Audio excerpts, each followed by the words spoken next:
Good afternoon and good morning for those joining us from the US. My name is Maxwell Okello. I'm the Chief Executive at the American Chamber of Commerce here in Kenya. Welcome to today's webinar. This is the fourth forum in a series of dialogues we are hosting as the Chamber on the potential Kenya-US Free Trade Agreement. While the trade talks remain strictly a government-to-government affair, the purpose of this series of webinars is to spark dialogue, surface critical issues, and more importantly, create understanding on the potential benefits and opportunities that a Kenya-US Free Trade Agreement could accrue for various sectors of the Kenyan economy. And so today, we'll be focusing on health. Now, it is clear to everybody that the COVID crisis has placed an enormous strain on healthcare resources, not only in Kenya, but globally. The need for universal health coverage has never been more critical. Universal health coverage is one of the pillars of Kenya's Big Four economic agenda.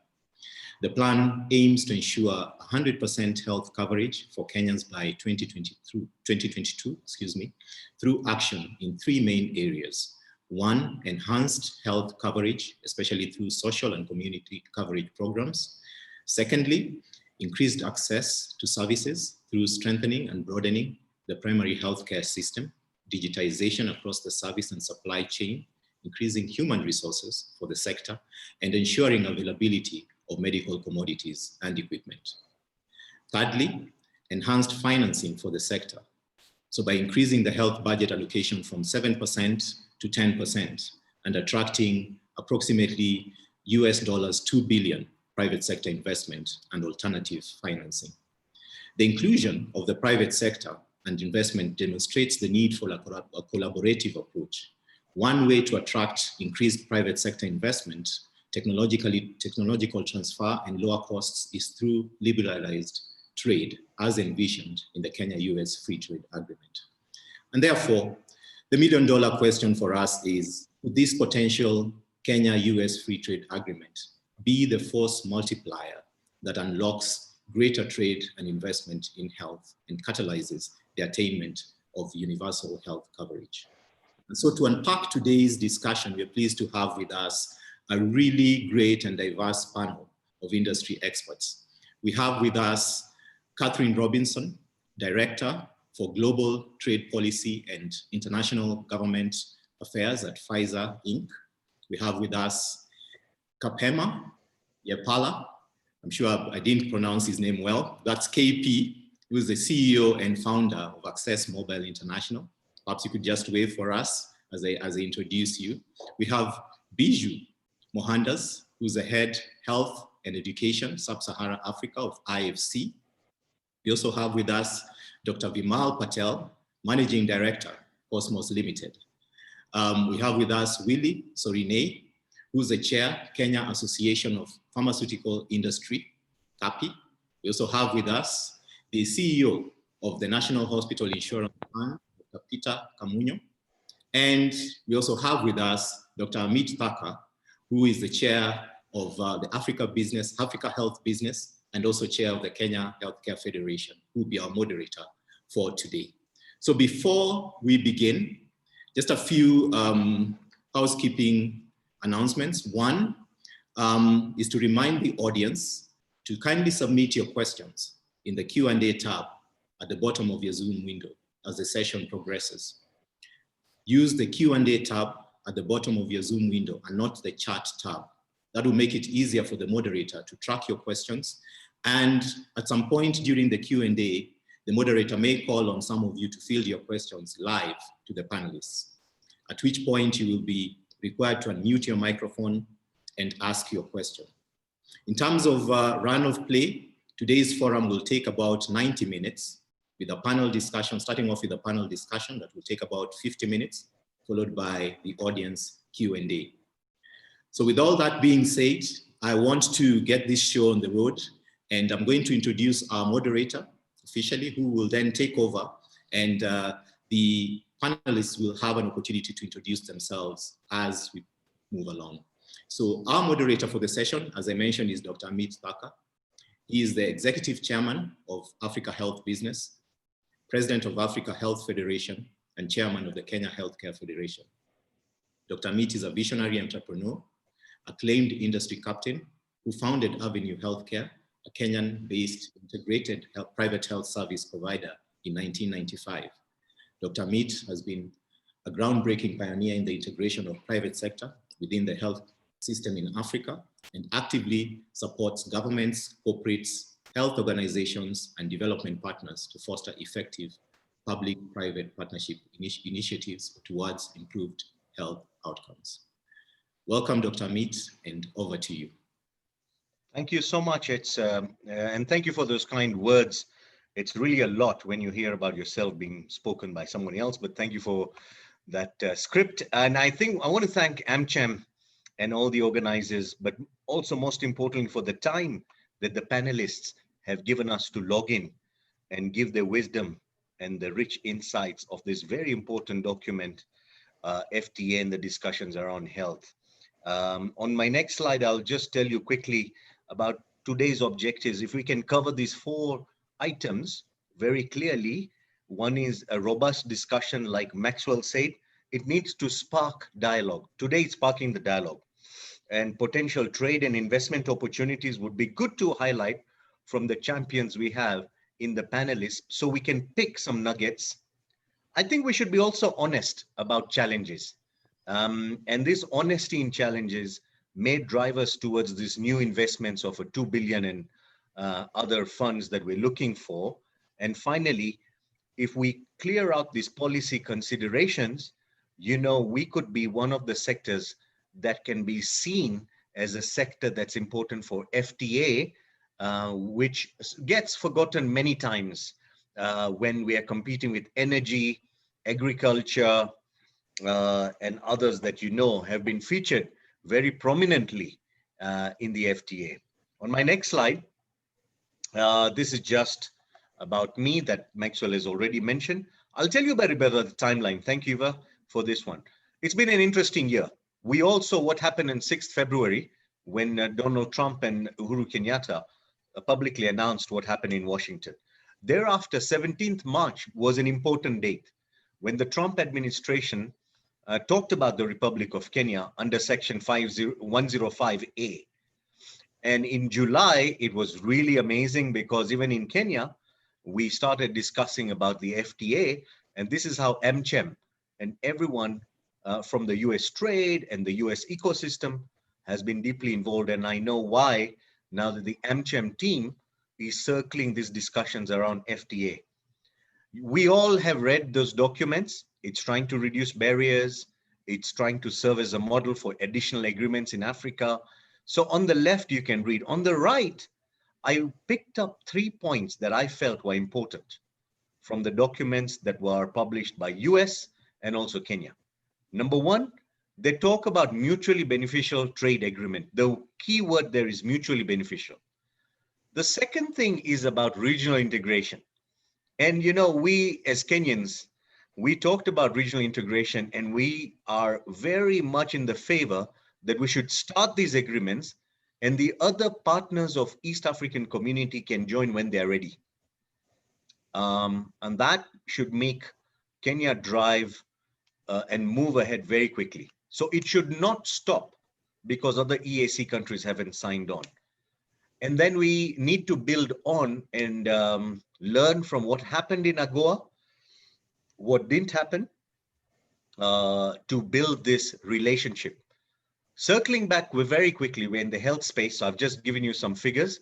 We did 15% of the medical equipment from US last year, but I'm sure you guys have more data. You have a lot of information, but the competition from India and China is real when it comes to medication and everything else. On the next slide, you will see these areas, which are literally 5, and maybe the members today will highlight some others, but we'll go a little bit into these 5 areas.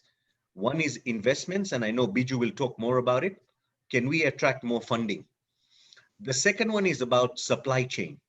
And I can see many attendees who are champions from the health sector who've logged in. So thank you to all the attendees. The supply chain area, if we remove obstacles and trade barriers, maybe we could become really a good partner for pharmaceuticals, medtech, biotech. So there is a lot of modernization and new thinking in US that we could bring to local partners here. And we have a local manufacturer here who will tell you also a little bit about what are the cost implications with the US. And should we be looking at Germany, China, India, what makes US special? And then there is healthcare financing. Not much has been mentioned in the FTA documents at all. But when we have the state-owned enterprise like NHIF, the FTA is very, very specific. One chapter is dedicated to state-owned enterprises. NHIF is with us today. And maybe if we can make more efficiency, more robustness to help our state-owned enterprise work. But what in the document it says is the state-owned enterprise shouldn't get preferential treatment and knock out the other growth entities or growth of SMEs. The fourth point is technology. And we know globally that the largest and the fastest and the most impactful technology companies are in the US. Now, how much of those can we get and how much can we leverage in Africa so it becomes mutually beneficial? So KP is going to touch a little bit on technology, and I think I'll leave the rest like policy and regulation to sort of leave it to Maxwell and team members to take a report out of this webinar that we hopefully can provide Vision 2030, other governments to flesh out as leadership from AmCham. Let me now jump on to the next slide, which is to literally thank these 6 champions who are here. And I want to jump quickly in to the slides around the questions and discussions. So we're going to do it in 3 parts. I'm going to start with the pharmaceutical side. We have 3 key members. We'll have a little discussion dialogue, then we'll go into financing, where we have Biju Mohandas from IFC and Dr. Peter Camunyo from NHIF, and then finally we'll end up with technology. So let me welcome Vimal, Catherine, and Willie. I'll start with Willie Soronoi. Willie, you are the head of CAPI. Very briefly, just tell us a little bit about who Willie is, and then I'll jump quickly into your first question, followed by Catherine and then Vimal. So I would like to welcome Willie, a short round of introduction. Thank you very much. I hope you can hear me well. Yes. Okay, great. And I hope all the other members and participants can hear me. And I want to acknowledge and thank all the people who've joined into this webinar. It is an important progress towards signing a comprehensive and well thought out engagement with the US government. Now, my name is, as written there, is Willie Soronoi. I represent CAPI, the Kenya Association of the Pharmaceutical Industry, not manufacturers. Now, CAPI is a membership organization of more than 30 companies in Kenya. It keeps on fluctuating, sometimes lower, sometimes upper. But the hallmark of CAPI is that companies represented by CAPI are research-oriented companies. When you say research-oriented companies, you mean groups involved in... Sorry, Willie, we have time constraint. I don't want us to talk about CAPI. Talk about yourself. I want to get to the question. Well, I would get to myself through CAPI because I cannot be decoupled from CAPI. But to put it quickly, these are research-oriented companies. Okay. Locally, our focus is to champion ethical and responsible availability and access to medicine, to help the regulatory environment to be pro-patient. Myself, I've been in the industry for about 23 years, and I've worked through a number of CAPI affiliated companies. Now, that's the much about myself. Thank you. Thank you, Willie. And really, I want to thank you for spending some time with us. You know, this FTA agreement, my first question to you is literally, people want to know about public-private partnership and CAPI. How deeply are CAPI members involved in public-private partnership? And is the supply chain in Kenya functioning appropriately And if you were to literally highlight maybe 2 challenges, what would you put as challenges at top of your mind as CAPI boss? All right, those are 3 textbooks put together, right? From your question. Right. I know. Yes. I Okay. apologize.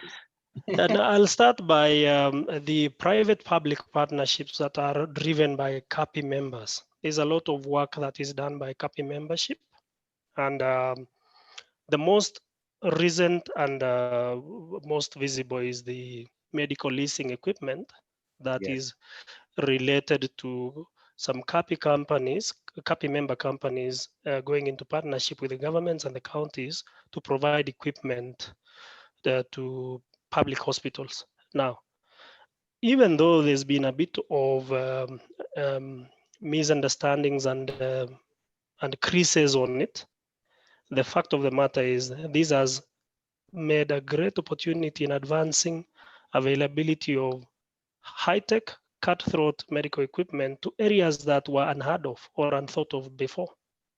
Now, since it's the first time we're doing this, there's a lot of learning that has been observed there. And I am very sure that in the next round of this type of public-private partnerships, there'll be more due diligences, more thinking, and more effective planning around it. But right now, if you're in Kenya, you can access renal services very effectively. Previously, you had to go to India or another foreign country. There's also very good services on oncology, and this is thanks to these private partnerships. Now, beyond that, there's a lot of research activities going on supported by CAPI membership. There is the biggest platform of medical-related, let's say, products-related partnership. You observe it in the Moi Teaching and Referral Hospital, where a lot of CAPI members have pitched in to support understanding the challenges faced by the patients, the challenges faced by the healthcare providers, the challenges that the hospital would face in acquisition and utilization of medicines, the whole works. Now, MTRH has become a sort of a crucible for testing concepts and developing principles that can be scaled up and applied across the specific patient clusters and spectrum. Now, a lot of times, these partnerships come in the form of donations or grants, or even a direct outright partnership engagement that is mutually beneficial. But either way, a lot of this work is ongoing. Now, when you come to, you asked something about supply chain. Or maybe I should really let me ask you, because of time, we've got Yes. 6 panelists. Yes. Your Yes. overarching on medical leasing and research is clear. I want to ask you the final short question. What are the 2 top things on your mind as the CAPI boss that you believe are challenges we should address to improve the economic and investment environment? All right. The first thing you need to know, we are entering into, I'm responding to your question in with regards to the Kenya-US trade agreement. Correct. Okay. We should have no illusion that we are entering into an agreement with a giant. Yes. Our pharma industry is valued at $1 billion. Yeah. The US pharma industry is teetering between 600 to 700 billion dollars, depending on which data you look at. Absolutely. Even if it was 500 billion dollars, this is 1 to 500. And all the research activities, all the most breakthrough medicines come from the US. Correct. And as a matter of fact, a lot of many of the CAPI affiliates are US oriented companies. So Kenya is going to enter into an agreement with an economic powerhouse with a lot of strength comparative to what we have. We are clear that free trade and enterprise should be upheld. But similarly, copy companies are very clear also. We understand that there is space for access and support, especially with critical disease areas and medical needs, that the treaties and trade agreements should provide safe corridors for. And I'm sure Catherine might touch on that a bit when she comes to the IP rights and that. But the agreement, first concern that I'm having, the first pointer that we need to think of as a country, Yeah, the agreement must provide corridors, especially around HIV and vaccines and other host of diseases. The Willie, second one, I do want to move on. I do want to move on because we have so many panelists. Just give me the two challenges that you have. I know you can talk about the line, the agreement, you're making great points, but as copy, is IPO one challenge? What is your second big challenge that you think? The second big challenge is Kenya is not ready to participate in technology transfer. And therefore, we must go back to our teaching schools and our regulatory systems to upgrade ourselves to operate on equal footing with the US. If we are going to export our pharmaceuticals to the US, our regulatory system must be up to scratch. Very clear, spot on. Catherine, I want to segue into you. Thank you, Willie. Pfizer is a well-known name, and I'm so glad, Catherine, you're here. What are your concerns about intellectual property that Willie mentioned? Over to you. You can just greet everyone. Just a short brief and then get on to the answer. Great. Thank you, Amit, and thank you to the AmCham and to the whole team for setting up this panel, and to the other panelists. It's an honor to be here today with you. As has been said, my name is Catherine Robinson. I'm based in Pfizer's Washington, D.C. office. We really believe that these negotiations between the U.S. and Kenya offer a really unique opportunity to establish a model for broader trade and investment and engagement between the two countries, and frankly, with the whole East African community, and really to help with the integration of the continental agreement as well. So they all work together hand in glove. Just a little bit about Pfizer Kenya. We've been operating in Nairobi for over 50 years.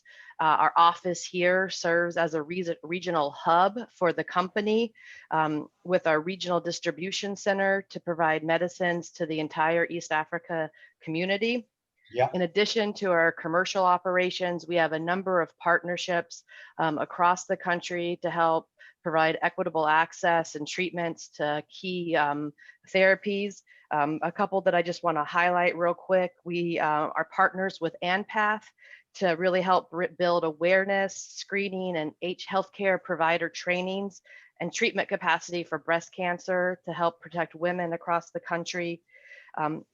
We also work with World Vision on a number of programs to help family planning and child healthcare services. And we have several other partnerships that really show our commitment to the country. So it's an honor to be here today to talk about the benefits of the potential trade agreement. So let's get on to the question, Catherine. Yeah, please. Yeah. To answer your question, I think one of the things that we're most excited about in terms of this agreement is how it really will help Kenya achieve its goals of providing universal healthcare to the whole population. And to do that, there are two things that this trade agreement will help with, and that's in terms of improving the quality of products that are available to Kenyan patients and access to patients as well. And on the quality issue, the real key that we think where we'll benefit is from enforcement provisions that come from an FTA with the United States that would help address counterfeit medicines that are in the market. Because you can't have a universal healthcare system unless patients know that they can depend on the quality, know that if they're taking a medicine, it's actually going to do what the doctor says it will do in terms of treating a disease. According to the Global Innovation Policy Center based in the US, it's estimated that up to 30% of medicines in Kenya are actually counterfeit. So that's a substantial problem. And there are 4 ways that the trade agreement will actually help address that issue.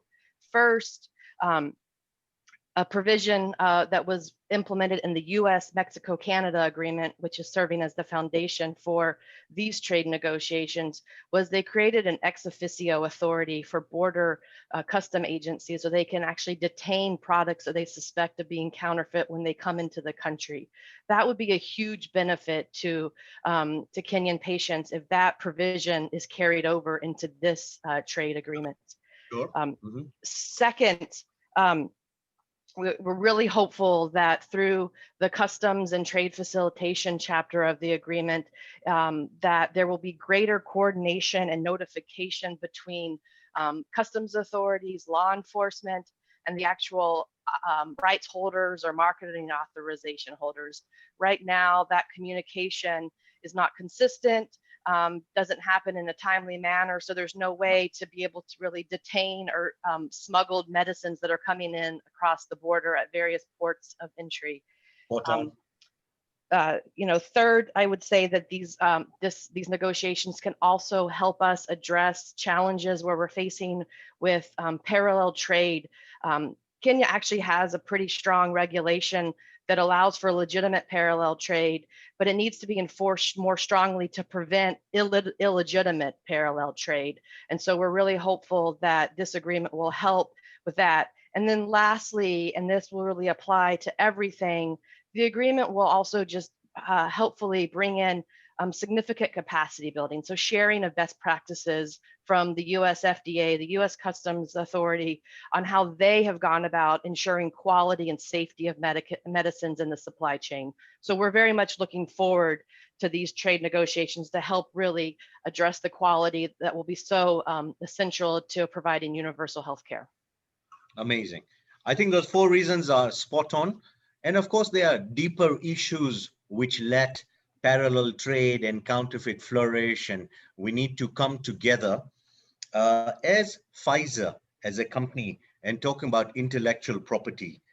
Tell me in a very short response, is there a fear of partnering with countries, African companies and local manufacturers, and the fear of IP being lost? Is that a great, real fear?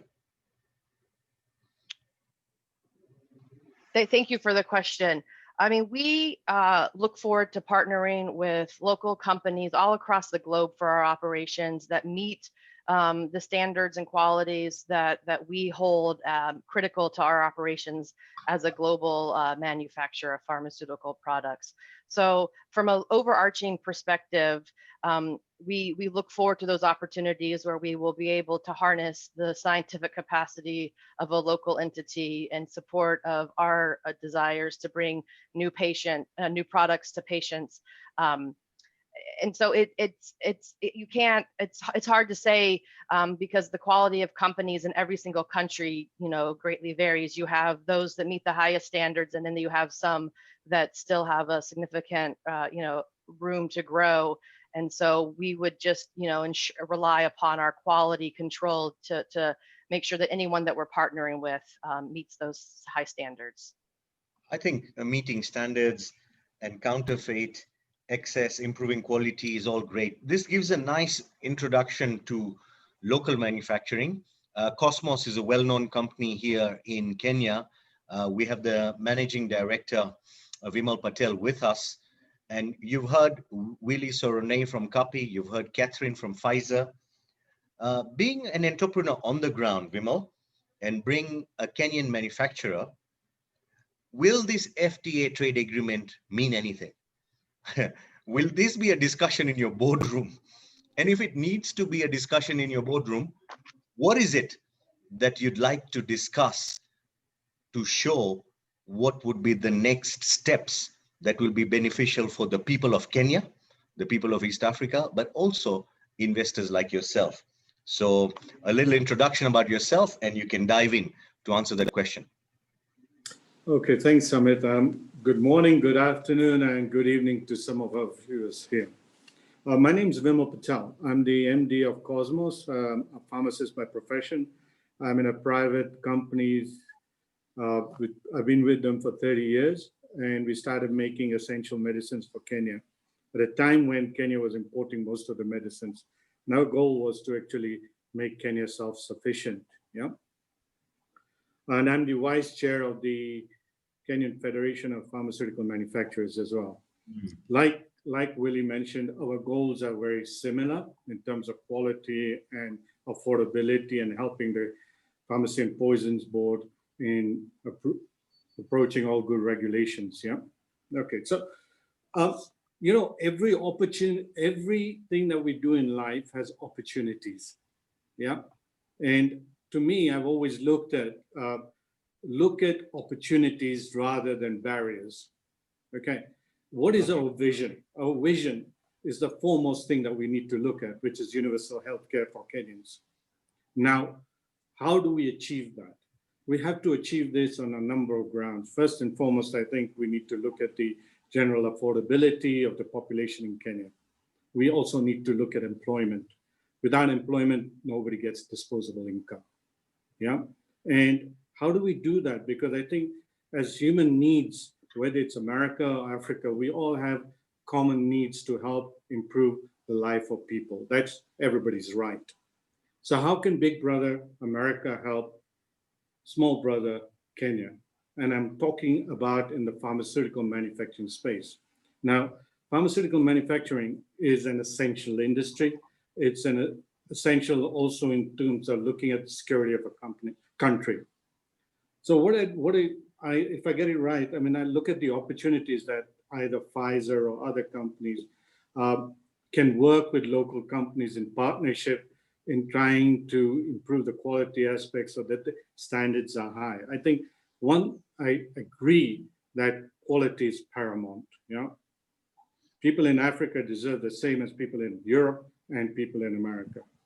Okay, so one of the things that we've done in Cosmos is that we've looked at that, you know, guys, let's invest in quality systems, because the way the world is going to grow is this is the way people are going to expect everything that they get in America or in England, the same they're going to expect in Kenya. So we need to go that way. And where I do see opportunities here is people like Pfizer or other American companies, is that how can we work together to bring these standards up, not only locally within the company, but even with the Pharmacy and Poisons Board. We need to make this grow and create a partnership.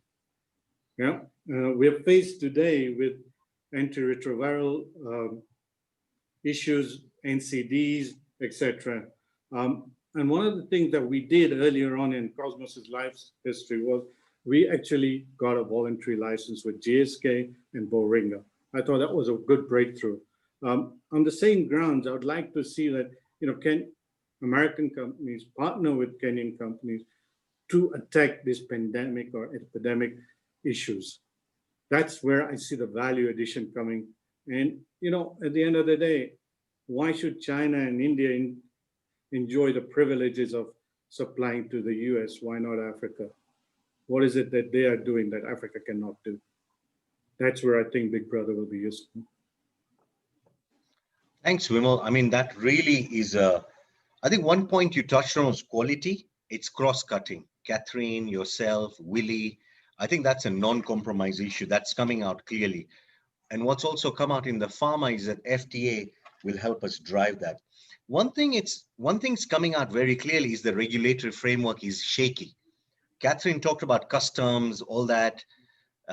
Willie's been also hinging about parallel imports that may be inappropriately managed. And you also mentioned about the vision, UHC, where the costs, bad regulation should not increase costs, but actually appropriate regulation should reduce costs. So we're going to get back to you. I know we'll field some questions in the pharma side, but before we come back to you, let's move to the financial side. And I want to start with Biju Mohandas. Biju, you've been in the forefront, literally in the healthcare space in Africa. This FTA has come in place. You already heard 500 billion and 1 billion just talking about pharma. But if you look at the whole health industry, it's huge. Can we drive more investments into the healthcare space in Kenya specifically? Are we not very well positioned? And shouldn't your team be really busy after this FTA? Because there'll be a lot of work been happening at IFC. Over to you, Biju. Thank you so much, Amit. Indeed, I'll jump right into the questions. I think when it comes to the size of the healthcare industry, the comparison is not really US with the pharma in Kenya or anything in Kenya for that matter. Like the healthcare industry in the US is larger than India's entire GDP. So and India is a fairly large GDP. It's not a small economy. So it's a very different level. And the reason I bring that up is I think in that lies an opportunity, because the US healthcare industry and the US government can benefit a lot without necessarily giving up much if they were to engage in the same spirit as was engaged in the textile sector at some point in the healthcare ecosystem. And I think there could be win-wins. The Kenya's wins are, of course, understandable in terms of a lot of the things that have already been brought up. So I won't repeat beyond saying the ability to get great quality IP in, protecting that IP and harnessing local manufacturing. Folks like Vimal and others are very much capable of providing great quality with the kind of technology transfer that might be necessary, the kind of investment that might be necessary. However, on the US side, it helps de-aggregate or redefine the supply chains, which they are currently maybe slightly more dependent on one or two regions. And there are many reasons why Kenya could be, and the larger East African region could be strategically a better location with respect to supplies of some of these healthcare products in particular to the United States. So I think overall, just leaving it there, saying the dynamics around the way the industries are in both these countries offers a rare win-win, and it would be a great opportunity to use that in the context of the free trade agreement, hopefully that will emerge. With respect to specifically Kenya as an investor here and across multiple sectors, retail, pharma, manufacturing, distribution, and healthcare services, what I have noted is indeed what you alluded to, the ecosystem. Again, one could always say a lot of things to criticize, but the reality is when one speaks relatively, when one looks at other emerging markets, Kenya does have a pretty good ecosystem, great entrepreneurs, vibrant private sector in healthcare. There is a fair bit which has already been done by pioneers, some of whom are here, including yourself. What is constraining more? I think it would be local as well as regional demand for Cosmos, for instance, and for healthcare services and others. How can we crack the nut of demand side financing? Kenya, which has via M-Pesa basically shown the world what can be done in terms of fintech, why can't it also add insurtech and of course KP will come in with Peter. Can't we think of leveraging technology to improve demand side financing so that folks like Cosmos and many others that I know of on the healthcare services side would benefit, and that would itself, within Kenya itself, it would unlock demand. We have all read about the $370 million that NHIF paid out in medical costs in 2018 while still being profitable. Now, let's not get into where it went, who, etc. But the fact is that there was this is an entity, if it functions at scale, can not only help Kenyans get great quality healthcare, but without taking it out of their pocket, but we as a society can together pay for it through a group insurance scheme, and then it benefits the providers, the manufacturers, etc. So that's just before even looking at the US and others, there is this untapped potential, which frankly, again, if you take a realistic view, a lot has been done. Of course, one can criticize, but a lot has been done. And then the second thing would be regional integration. Beyond integrating with a great and large market like the US is great, But what about Uganda, Tanzania, Rwanda, Ethiopia, which are next door? Have we optimized on the integration there? Can Cosmos very easily sell drugs in Uganda the way they sell here? Again, progress has been made, but I'm sure Vimal will talk more about whether it is sufficient or not. So I think that in addition to the US FTA, free trade agreement, there is also the regional integration, the African free trade agreement, which offers a huge amount of potential that could provide scale. And then the second piece is, the final piece from my end is management and governance.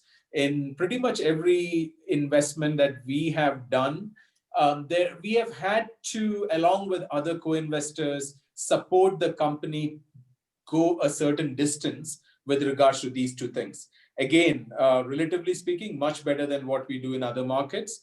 But if that particular element can be taken care of, if folks like you and others in the federations can think of helping train managers for the future, and I shouldn't use the word managers, CEOs and COOs and CFOs for the healthcare sector for the future, who are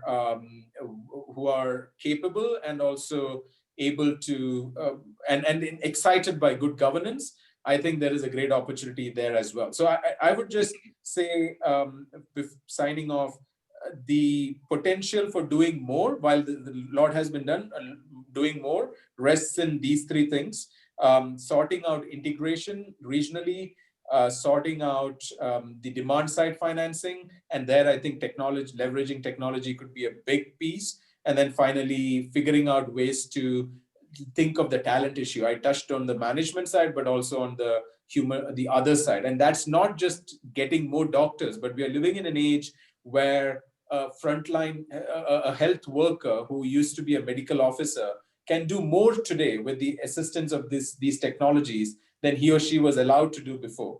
A nurse can do more than he or she was allowed to do before, and a doctor can do more than he or she. So I think that is another area to think about. So a lot of opportunities where small little tweaks can make a big difference and create an even more vibrant sector and attract investments therefore. Really clear. And I think, Biju, you touched on that. Don't forget the African Continental Free Trade Agreement, just because the free trade agreement of US has come. I think you made a great point. The other point you made is, let's have talent that is appropriate, that will drive more investments. And, someone said, what if we train all our staff and they leave? And then the CEO told the CFO, what if we don't train them and they stay? So I think the fear is that maybe we train everybody to become great in management and healthcare, and Kenya has that. Look at the panelists here. But then they might be taken over by USA, and they might be taken there as CEOs. And so what? It may be a brain drain type of thing. Is that? And talking about that, it segues nicely to the CEO of NHIF. And for many, many, many years, we've been saying that this is a state-owned enterprise we want to tweak. What do we need to do? Should we privatize NHIF? Not a bad idea. But how many people are going to agree to that? Should we privatize KEMSA like we did KQ, and maybe fix the ship so that the people of our country can get super healthcare? And now we've got a CEO who's got a private sector view. Now this CEO is going to take NHIF to the next level. And welcoming him today on our panel here is Dr. Kamunyo. FTA is coming, state-owned enterprise is there. You heard from Biju what we need to do. What are you looking forward in this FTA that will shipshape NHIF to the next level? Karibu Sana, over to you. Thank you very much, Amit, and hello, everyone. First of all, it's indeed a pleasure for me, and thank you to AmCham for organizing this forum and the stimulating conversation so far. As mentioned before, my name is Dr. Peter Kamunyo. I would say, and Amit has alluded to it, in my 22 years of experience, 18 of them have been in private sector healthcare financing, and also a bit in pharmaceutical, and now 6 months at a National Hospital Insurance Fund. And those 6 months feel like all the 22 years have been rolled into those 6 months. But I think in terms of what we're looking for, and I would like to take 2 steps back first, Amit, because what we are talking about is all driving towards universal health coverage. Being one of SDG 3, being one of the big 4 agenda, that's where all our conversation is actually leading to. And I think one of the key points, and this has been a discussion that we've had also in the past, that UHC is not an event. It is actually a process. And in this process, I would just like to share a little bit with you the history of NHIF, and then you realize how each and every milestone actually contributes towards that, and what are the areas that we need to touch and which are the areas that we need support. When NHIF was formed in 1966 as a department in Ministry of Health, the purpose of it was to provide access to healthcare to formal workers, employees. And as you recall, way back then, it was just per diem reimbursement for a number of bed days. So only covering inpatient and per diem reimbursement. Fast track to 1972, realized, no, we need to include even the people in the sector. So what we did is voluntary contributors were allowed, but the model remained as reimbursement only for a number of bed days. Yeah. And I will fast track to 2015 because that's what I would say was the biggest milestone towards getting to UHC. And that was when NHIF introduced outpatient cover and also certain packages to be able to ensure that the members actually get the care that they need without financial hardship. So Renee Willie earlier on, he was talking about, how we have advanced in dialysis, oncology, etc.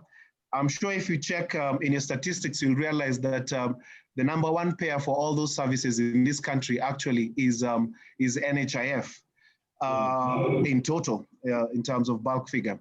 So as we've been moving along, what are the things and the lessons that we've learned? Number 1 is that even up to now, not everyone is on board. And you just mentioned about it, I think it was a video somebody who mentioned, what happens to the poor people? What happens to the vulnerable, the indigents? That is one.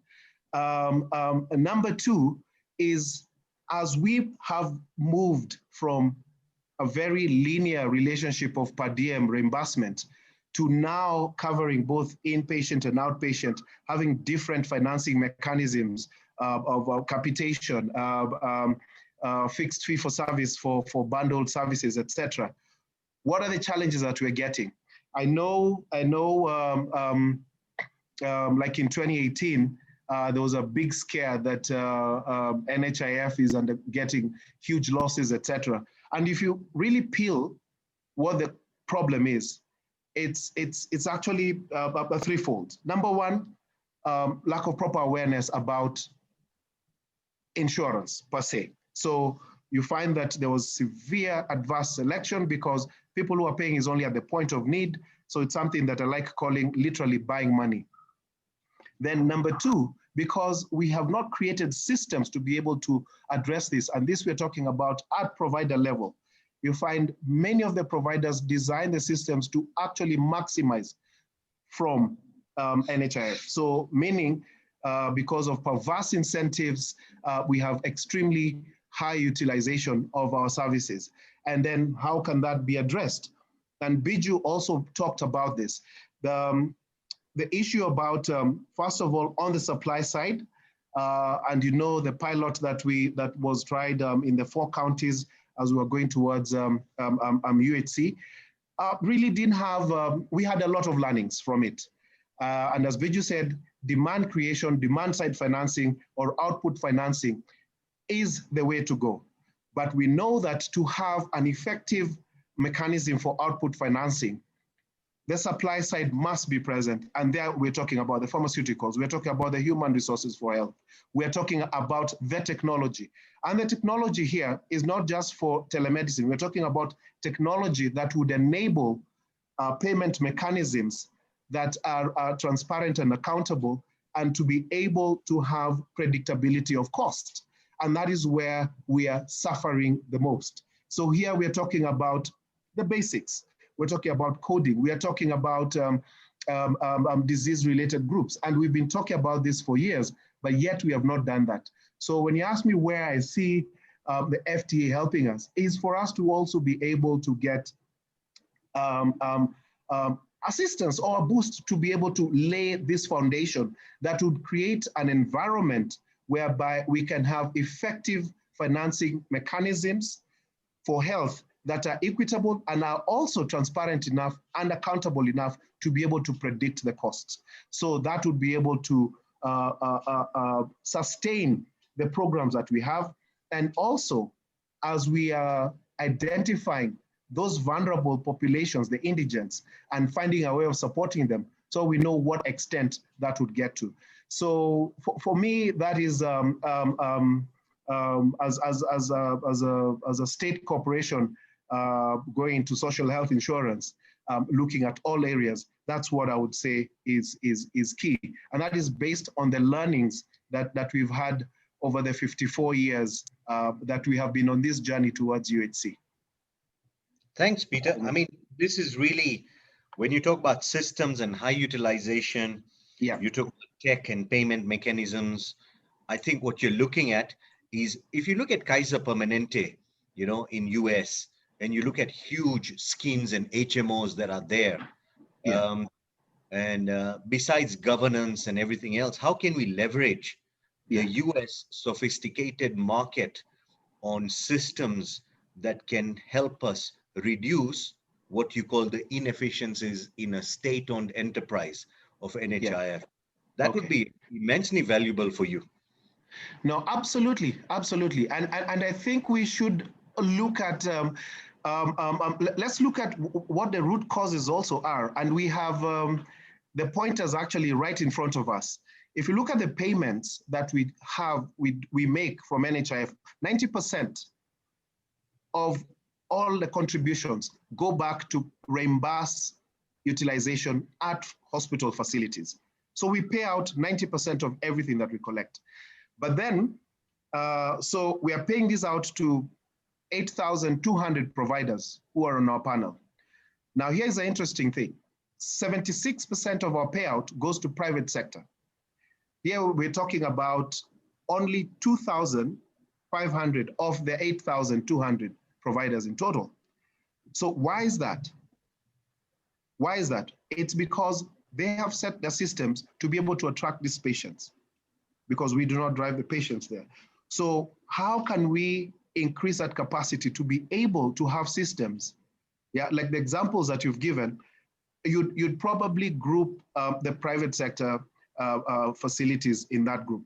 But there are public sector facilities that are achieving that, but a good number of them still are not yet there. Yet they might have brick and mortar that can support it, but other systems and other supplies are not yet present. So, and then how do you know how effective they are? So we go back to also the use of technology and use of data to inform decisions. So we need to look at the actual performance of these institutions, the actual outcomes, how they are funded, and how they're utilizing those resources, and what are the outcomes. So going back, we do have these resources. You alluded to that as well. The thing is, are we organizing them appropriately to get the results that we desire? You're so right, Peter. I think it's really something I believe that as NHIF, deeply with Ministry of Health, we should be flagging this FTA about mutually beneficial agreements. You know, the textile organizations during AGOA literally worked so hard. Somebody mentioned that the healthcare sector needs to come together. And Maxwell, we are counting on you as well from the AmChem team and Peter, from you to flag it to our CS of health, Yes. that as a health sector, we should flag how we can have a mutually beneficial relation. It's not only about pharma. Yes. We talked about pharma in the beginning quite a bit, but healthcare is not about drugs and pills, right? Yeah. There are Correct. so many other facets that you alluded to that will drive us towards UHC. And one of those facets is also digital. That's why I want to segue now into KP, who's also in the US. So I want to thank Catherine and KP, who both logged on from US. And KP, you've got a good grasp and a handle of what's happening on the African continent. You've also had clients, and you deal with clients like Nairobi Hospital, you have others in Ghana. You've been using your technology to drive what you call efficiency models for patient records and remote patient monitoring. What does FTA mean? It's not spelled out, but I'm sure digital health in a mutually beneficial relationship with the US opens up a gateway of an amazing relationship and partnership. So welcome, KP. Over to you. We want to hear about digital health. Great. Thanks so much. This has been a really stimulating discussion, and a lot of the themes at the end of the day have been kind of leading to some fundamental issues around how technology plays in the needs of different actors in the Kenyan ecosystem, but also what can be there in terms of a mutual relationship between US and Kenyan actors. And what you find is, just to kind of lay the groundwork, if you look at global digital health investment through venture in the last quarter, this is Q3 this year, the number was 6.6 billion. That's global. Total in VC in digital health this year, even with all the challenges of the COVID-19 pandemic and economies around the world, is at 16.6 billion. Last year was just over 13 billion. My point is this.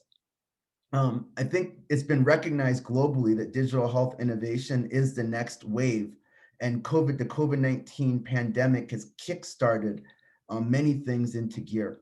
When you look at the Kenyan environment and the African environment more broadly, with all the innovations that have already been happening in other tech spaces, one would think that, frankly, digital innovation should become foundational in how healthcare service is delivered, but also, to Peter's point, become part of the core infrastructure of how data is managed, and how we kind of look at building more insight to serve people. But I think that, there's few points to make here. So if you look at the relationship between Kenya and the US to date, US multinationals have already been partnering with Kenyan innovators for some years in a more generic or general kind of support to innovators in Kenya. I think that this support has typically been seed type investment. It's typically been multi-sectoral. But what you find is that we have, and Bijou knows this well, this kind of missing middle issue. So when these companies in the US, like Microsoft and Google and others, are investing, I think they've started the process of supporting these innovators, understanding that they can support the ecosystem in Kenya, but it's beneficial for them, because I think these US multinationals understand that the next waves of innovation are going to come from places like Kenya. But I think in healthcare, when it comes to digital innovation, there's very specific issues that are unique to healthcare that, at least in my view, would mandate that we consider a healthcare specific innovation kind of mutually beneficial partnership between the US and Kenya. And I think there should be multiple levels to that. On the one hand, I think companies like Microsoft and Google and others can provide enabling infrastructure to some of the issues that Peter described. But those issues are generic. I think that Peter, and you mentioned something interesting, Amit, about Kaiser. I think there are a number of large US companies in the healthcare space that have been solving and working through issues that Kenyan actors and Kenyan groups would benefit from learning, and vice versa. US healthcare institutions could learn a lot from some of the greenfield innovation happening in Kenya. But if you look at the section in this agreement on digital trade, goods and services and cross-border data flows, there's no specific mention of healthcare. And so I think that having a specific healthcare-driven kind of mutually beneficial partnership framework is useful. The other thing I'll mention, I know there's lots of questions out there and other things to discuss, is that regulation is key. So when it comes to data privacy, Kenya just launched its Data Privacy Act, enacted it last year. And that's important to protect consumers and protect their information. It's even more important in healthcare when we talk about protecting digital personal health information. But at the same time, I think to stimulate US actors partnering with Kenyan actors, we need to ensure that those data privacy laws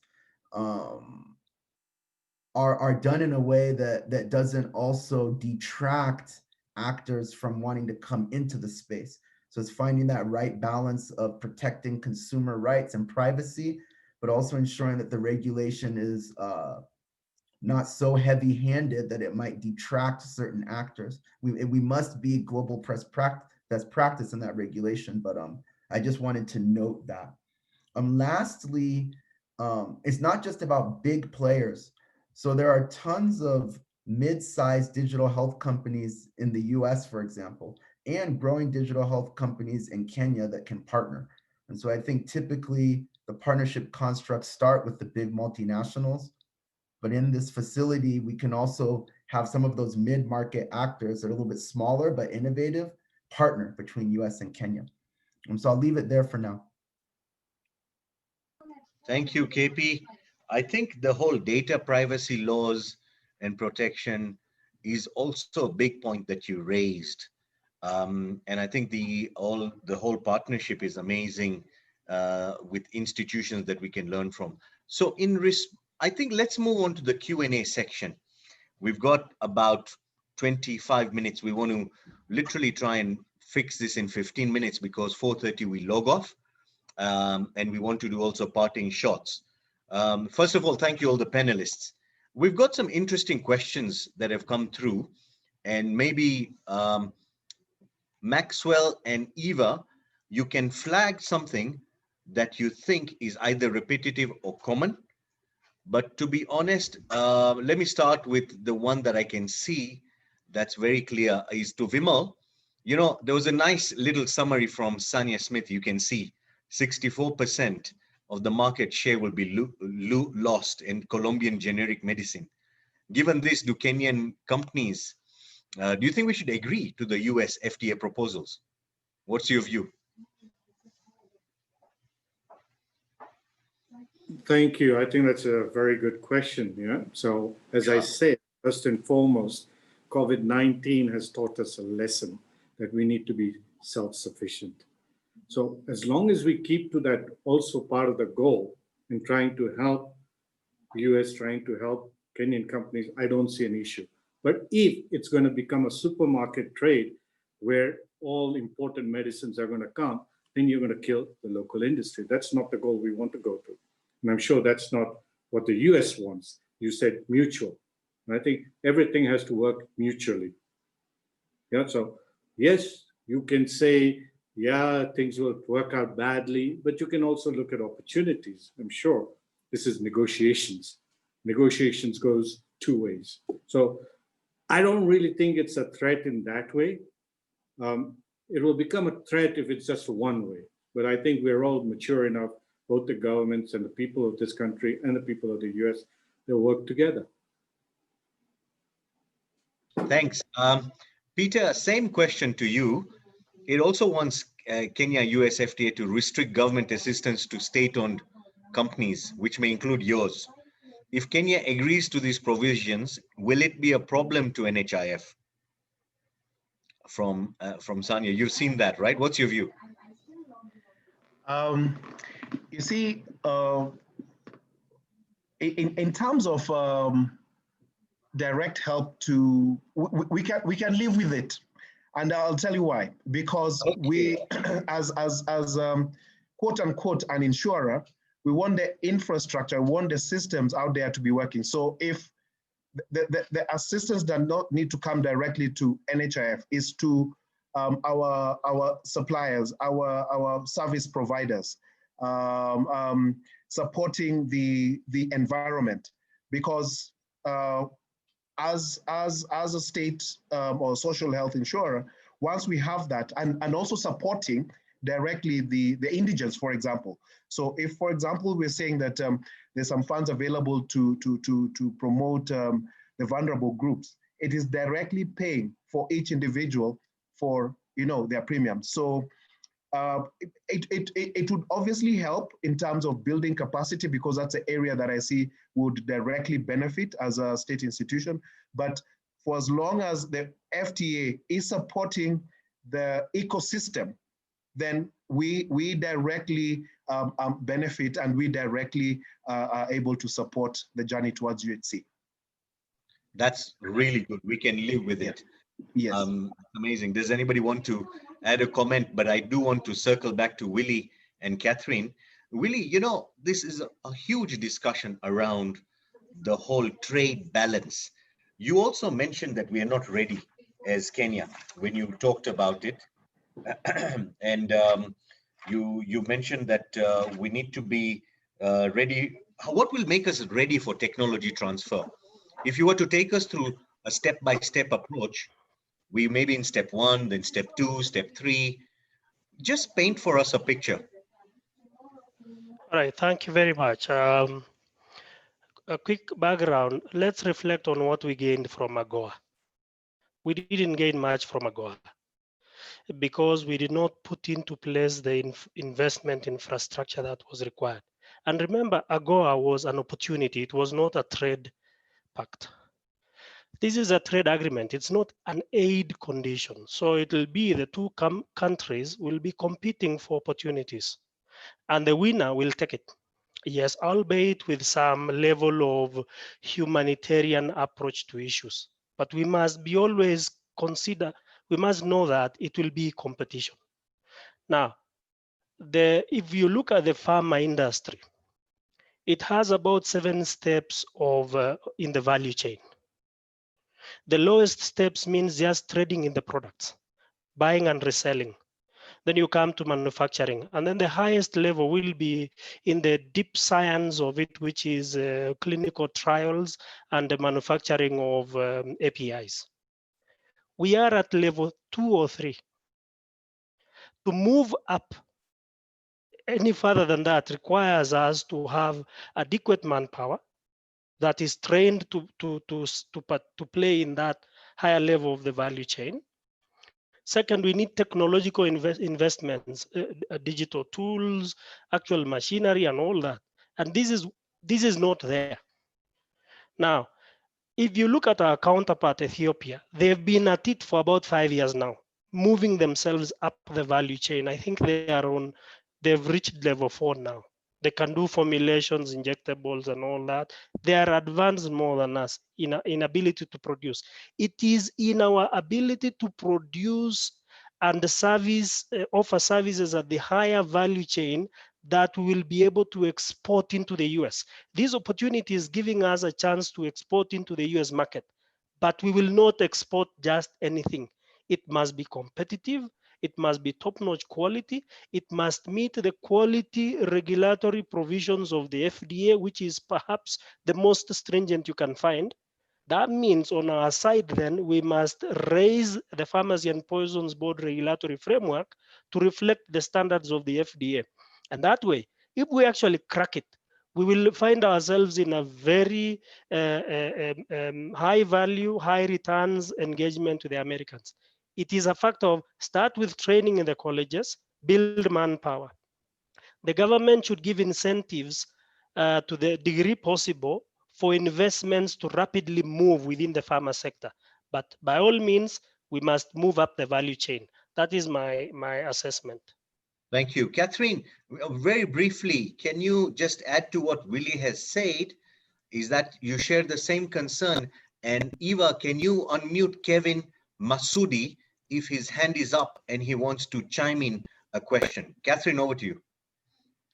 Sure. I think Willie answered the question very well. So I would just reinforce, I think that, we need to work to make sure that we've established the appropriate ecosystem for innovation here in Kenya that will allow local and multinational companies to thrive and to really not only export to the United States, but export to the world. Because the FTA, while it's bilateral between the US and Kenya, it also creates opportunity to expand the marketplace for the entire world for those that are operating in Kenya. And so meeting the highest regulatory standards so you're able to compete in markets around the world is going to be key.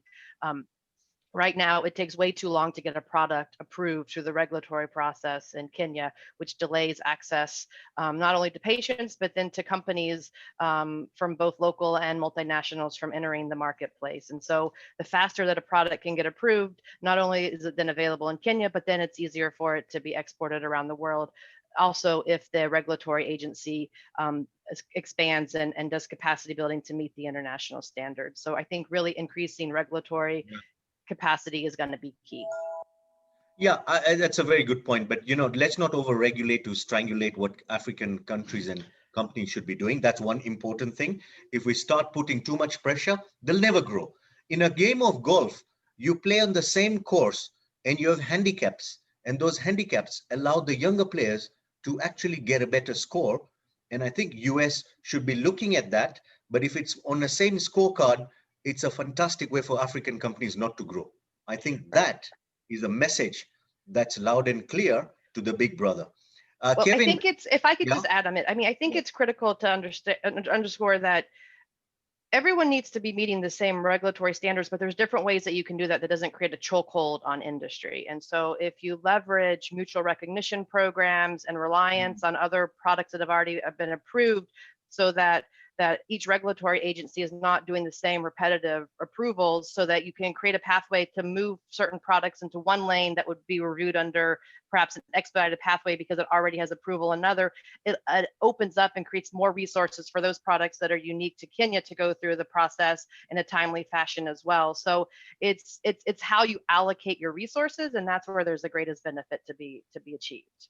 This is brilliant. We can have a full webinar and a whole day on this discussion, but we don't have time. Kevin Masudi, you can unmute and you can ask your question now.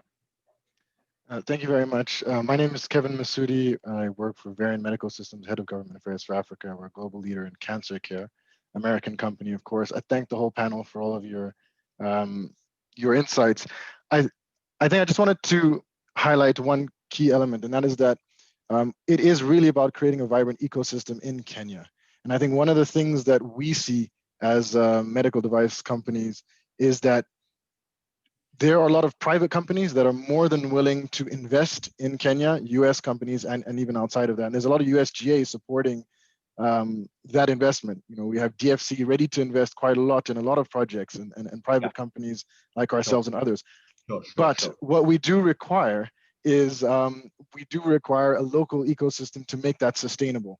And I really welcomed Dr. Camunyo's commentary on learning from the US around how best to provide reimbursement models that are commensurate with the value that is being delivered in healthcare.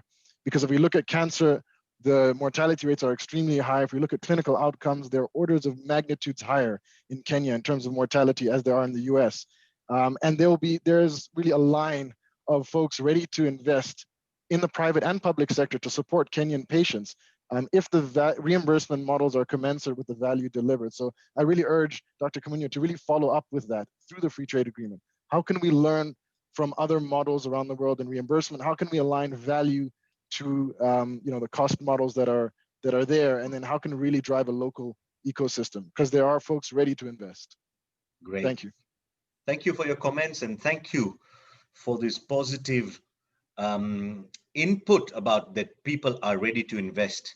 Kenya, Biju, I want to come to you. If you compare Kenya for the work you do in sub-Saharan Africa, if you are in the US, you are in charge of the Trump administration in saying Kenya is one of the African countries we are discussing with.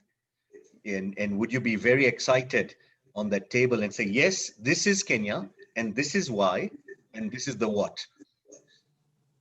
you've got. Yes, the answer is yes. In the African context, and indeed in the larger emerging markets context as well. In my view, it is a good ecosystem. If I were wearing the hat of a US enterprise, the issues which come in front are some of the things which we discussed earlier. The most important one, possibly from a private US enterprise or an investor perspective, would be scale, which is why the whole conversation around FTA with the US, but also within Africa, so that you get a larger scale for businesses here. So if you're an investor, you're looking at investing in Cosmos, and you're thinking, okay, this enterprise can supply across Africa without too much, and that is the growth that you're banking on. So I think the lack of scale could be thought of as a constraint. And so basically repeating what I said earlier, the demand side financing and so on. So the only issue, the ecosystem is actually as good or better than most other markets, I would say. The scale is the issue. Now, if there is for some reason an Africa lens that one wears and compares with other African regions or countries, then I think it is much more lucrative then, because there are very few, particularly in Sub-Saharan Africa, if you take out Egypt or all the North African countries. In Sub-Saharan Africa, I guess South Africa, Nigeria, big, each with its own complications. And then Kenya is somewhere there, along with Ghana and a few others. So yeah, long way of saying, I think it is interesting enough if some of these constraints can be removed. So we are in the priority bucket list in that administration. So that's good to know. KP, in moving quickly to the digital space, do you concur with what Biju said? We are in the priority list. It's a good discussion. It's favorable. And then tell me a little bit about the regulatory space. Are we in a danger that with the weak regulatory space or non-existent, what pharmaceuticals have seen with counterfeits and weaknesses, you may have fast, creepy, crawly digital companies coming in, taking advantage. And we need to quickly find a regulated framework where we have licensed telehealth providers who are giving the right service at the right place in the right manner. Otherwise, you'll have counterfeit telehealth. Is that a concern? Over to you. I think that's a really important point. I think that Biju also hit on one, which is the scale variable. So, I think any company that wants to come into the space and build a good business model, they have to figure out how to scale. And I think the infrastructure you're talking about, if the barriers to entry to put together, a few engineers can put together a quick telehealth tool, I think certain elements of digital health definitely need regulation, mainly because we need to protect consumers, right? Because I think that's what the point is, that on the other side of it, a consumer may not be able to decipher the difference between one solution and another, and they might get hoaxed. And so I think your point is taken. I think the flip side of that is if the process isn't efficient, transparent, clear, fast, it will stifle the industry, right? So if we now put this process in place where everything has to be vetted and it's not efficient, then we can have a queue of innovations that won't get to the people they need. So I think that's the balancing act, but the point is an important one. Thanks. We have a few minutes. I'm going to give half a minute to give a parting shot, then hand it over to Maxwell to close the session. Vimal, then KP, then Biju, then Willie, then Peter Camunio, and Catherine. Vimal, half a minute, parting shot. Before you take the closing comments, Amit, I think there's an interesting question by Jambi. I think we have an opportunity. Jambi, go ahead. Yeah. Go ahead and ask that question, Maxwell. Yeah, Jambi is asking, it would be great if there were government to government, US to Kenya, healthcare funding support to enable affordability of medical products, similar to China to Kenya, funding enabling lower costs. And then secondly, lower taxes, for example, 10%, 0% VAT for medical equipment to enable wide access. I think it would be interesting to hear the panel's view, in terms of what such a policy would mean for the health space. Yeah, okay. So maybe we will take your view on that and also give your parting shot in that. One was the funding and the other is taxation. It's actually improving the financial ecosystem to do healthcare business. Rather than asking one panelist, as you do your parting shot, wrap your answer around that. Let's start with Vimal and then we'll go around. Maxwell, will that work? Yeah, that's great. Vimal, over to you then, KP. Okay, so this is the sad part when we say goodbye to each other, right? Okay, Yes. so I had a very good information coming from everybody, but I think on my parting shot is that I think, we all fail to realize that there are companies in Kenya which are quality companies. I say that because there have been a lot of multinationals, PE companies that have visited Cosmos and they wanted to do work with us. The second thing I want to say that, everybody talks about India and Bangladesh being self-sufficient. Now we need to grow the local industry, and that's where I see a partnership with a US company partnering with Kenya for African needs, okay? I think there's a big opportunity. So you asked me, what would I say to my board? That's precisely what I would say to my board.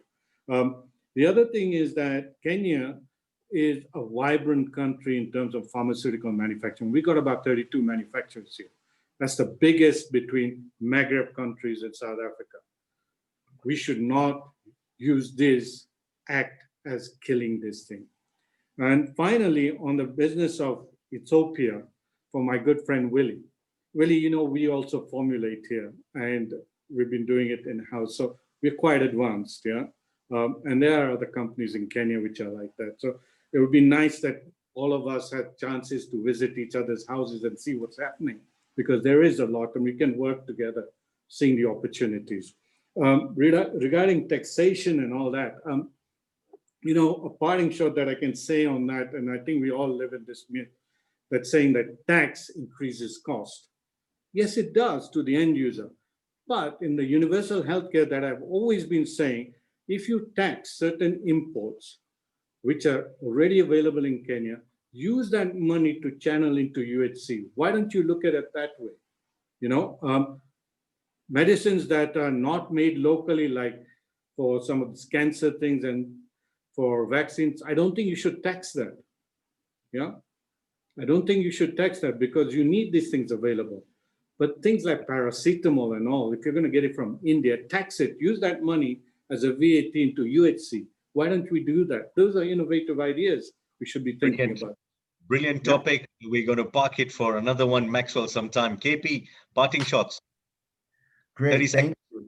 Yep, so I think this has been a great forum. Thank you for having me. I think specifically within the context of digital trade in goods and services and cross data flows between borders, we need a health-specific element to that. So I think that's my main recommendation is, and in that there should be a mutually beneficial approach where Kenyan leaders and US leaders in healthcare can trade ideas, but specifically in the digital domain. And that can get to some of the points that have been made, whether it's health infrastructure and financing or digital innovation. I think both countries have a lot to learn from each other. And so that health specific idea, I think within that would be useful. Thank you. And thank you for waking up at 6 or 7 in the morning, early morning for you. And thank you for sparing time with us. Biju is in the afternoon space, so he's a little bit more relaxed. Closing and parting shots from you. I think Willie touched upon this earlier and some of the other panelists as well. If we look at it as a win-win as opposed to a winner takes all, there could be a lot of opportunities to be opened up for both parties.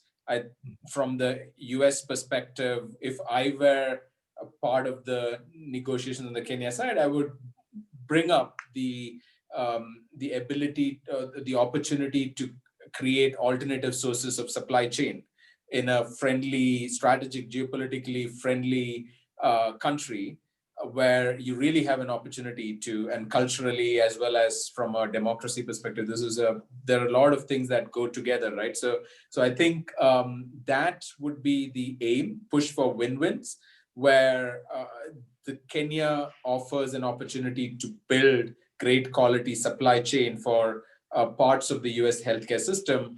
And then Kenya benefits through some of the technology transfers and access to that particular large market, as opposed to the other way around, because how large is this market for? Sometimes, of course, greed tends to get in the way and every single thing is squeezed. But if one were to take a slightly more benign view sitting on the US side, this is a greater opportunity to strengthen their supply chain as opposed to a big market for them per se.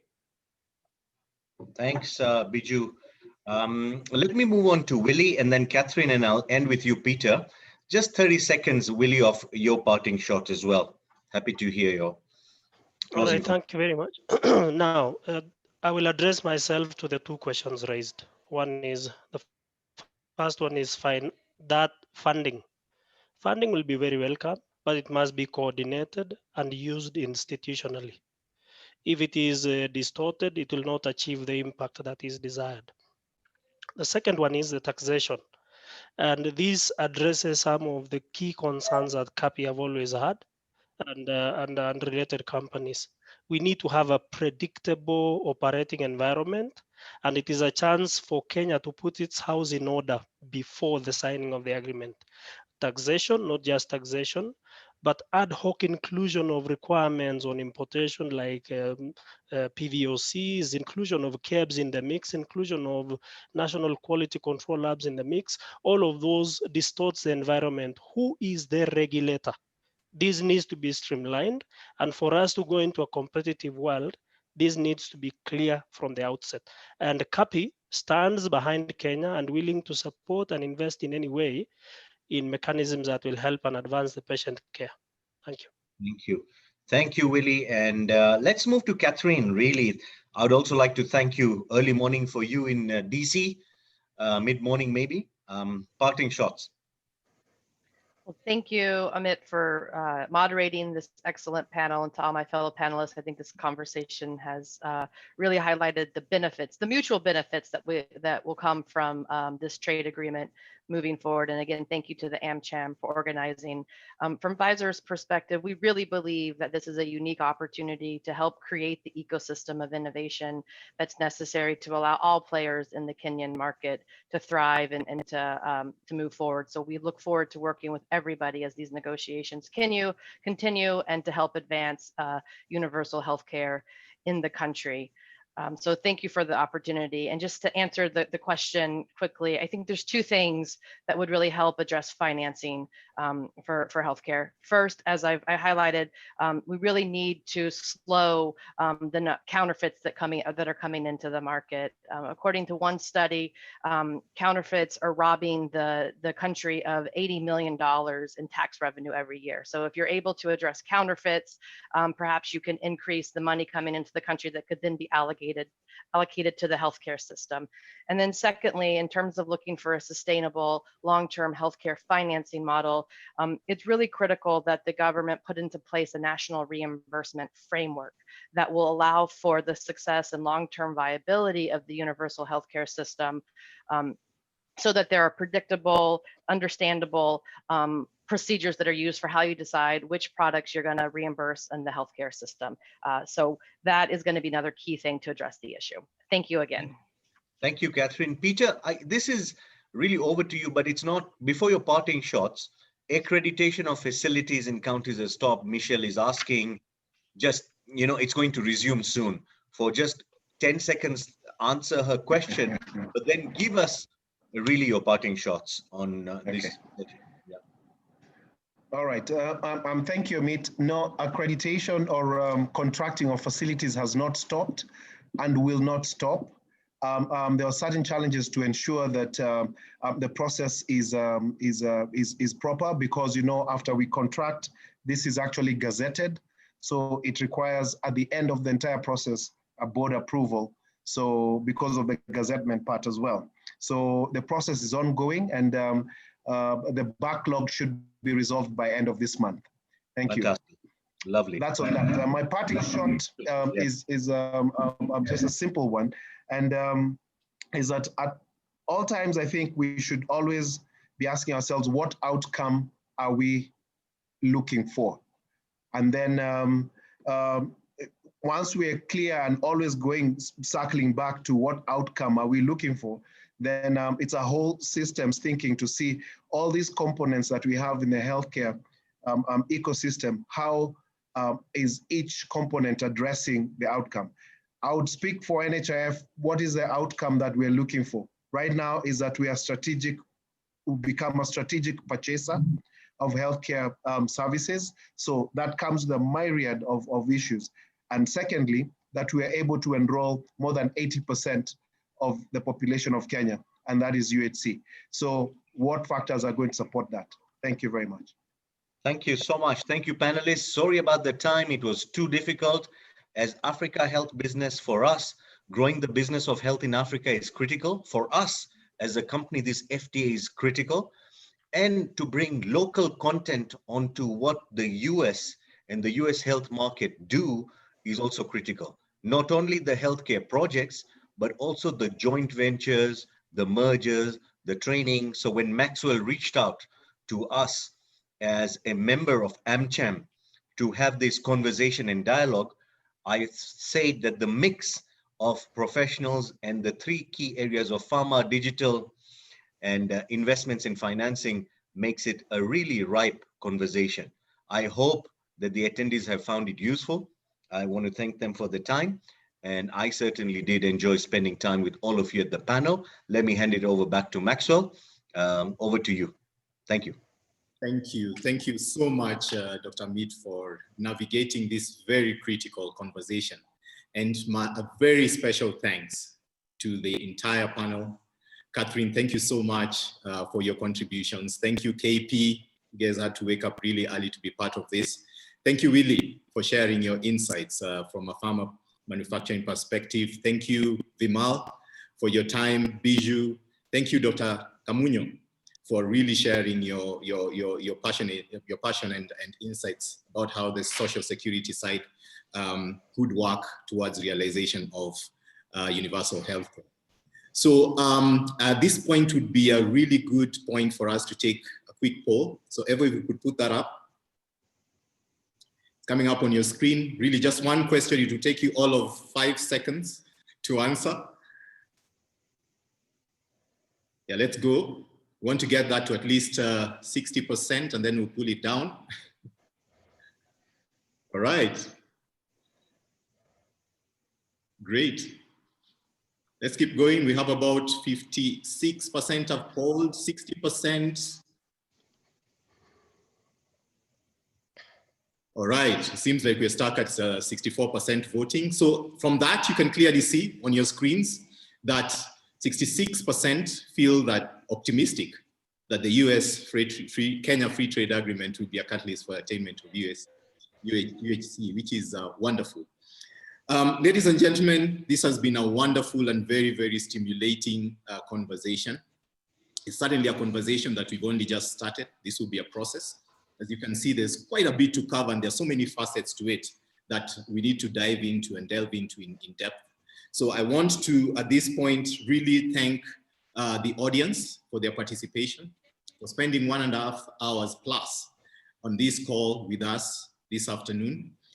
Thank you so much again to our panelists for sharing your various insights into the healthcare space and what needs to happen. We'll certainly be reaching out to deepen this conversation, enhance it, and to ensure that we're getting the right sort of input from the private sector that can then be brought to bear when we have our engagements with government around the trade agreement discussions that are currently ongoing. We've put together as AmCham an information hub on the FTA.